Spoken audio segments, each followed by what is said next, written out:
What are the essential tools for motherboard repair? Microscope. Supporting light source. Soldering iron. Hot air gun. DC power machine. Repair mat. Desoldering station. Digital multimeter. Screwdrivers. Tweezers.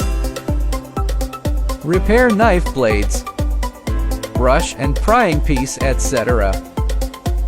PCB holder and other repair tools and materials. More other repair tools. These are the recommended tools required.